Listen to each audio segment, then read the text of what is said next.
गोटे गाँव में गोटे बुढ़ा व्यक्ति रोते। से बुढ़ा व्यक्ति जनक तांको पुओ को नहीं बहुत चिंतार थिले, कारण ता पुओ गोटे कामचोर कोढ़िया प्रकृतिर थिला। से किछि भी काम धंदा करू नथिला, खाली गाँव में बुलुथिला। दिने से बुढ़ा व्यक्ति ता पुओ को समयर मूल्य शिखाइबो बोली भाबी पाखकु डाकिला एवं कहिला, आलमारी रे गोटे घड़ी अछि, ताकू नहीं बजार रे किछि लोकंकु पचार ता दाम केते हबो। से वृद्ध व्यक्तिर पुओ घड़ीटी बजार को नहीं तार मूल्य पचारिबारे लागिला। समस्ते अलग अलग दाम कहले। एहापर से पिलाटी घड़ीटी को घर को आनी वृद्ध व्यक्ति को घड़ीटीर अलग अलग दाम विषय कहला। एहा सुनी से वृद्ध व्यक्ति ता पुओ को कहले, ने घड़ीटी को आलमारी रे रखिदे। ता परदिन पुनर्बार से वृद्ध व्यक्ति ता पुओ को घड़ीटी को नहीं बजार रे ता दाम बुझिबा कथा कहला। एहा सुनी से वृद्ध व्यक्तिर पुओ बहुत रागिला एवं परे घड़ीटी को नहीं बजार चलीगला।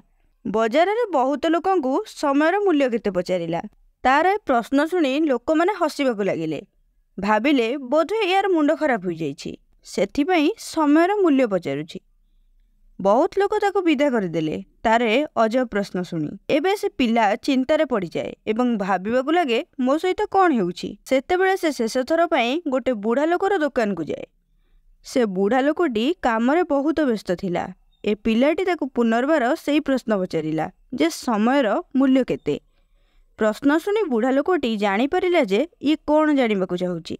बुढ़ा लोकटी किछि समय बाहर करी पिलाटी को कहिला, पुओ तू एई जो समयर मूल्य पचारछु ना, यार मूल्य केही भी लगेई पारिबे नहीं। तू करोड़ करोड़ टंका देकी जीवन रे बीती जाइतिबा गोटे सेकेंड आउ थरे फेरी पाई पारिबु नहीं। सेथिपई ए समयर ठीक उपयोग कर। समयर गोटे खराब कथा अछि, आउ गोटे भल कथा।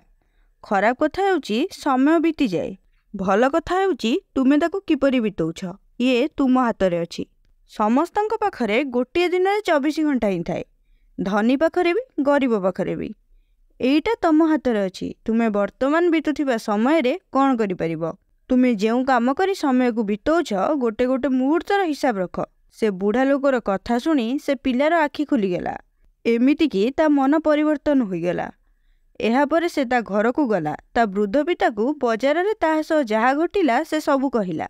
एहा शुणी से बुढ़ा लोक जनक ता पुओ को कहिले, तू जेउ खाली रे समय नष्ट करुछु, समयर मूल्य केते ताहा तते जणाइबा पई मु तते घड़ीर दाम बुझिबाकू बजार को पठाइथिली। एबे तू तो भूल ठीक बुझी परिछु। कुहा जाए समय समस्तंक पई फ्री, किंतु समय प्राइसलेस अटे। सबुठारु दामी हेउछि समय, जहाकू आमे केबे किनी परिबा नहीं, किंतु आमे ताकू व्यवहार करि परिबा, हेले रखी परिबा नहीं। जेउ समय को आमे थरे बितेई देइछे ताकू सेकेंड टाइम केबे पाई परिबा नहीं। तेणु समय को ठीक भाबरे उपयोग करंतु, जेमिति बीती जाइतिबा समय को नहीं भविष्यत रे आपन को पस्तेइबाकू न पड़े।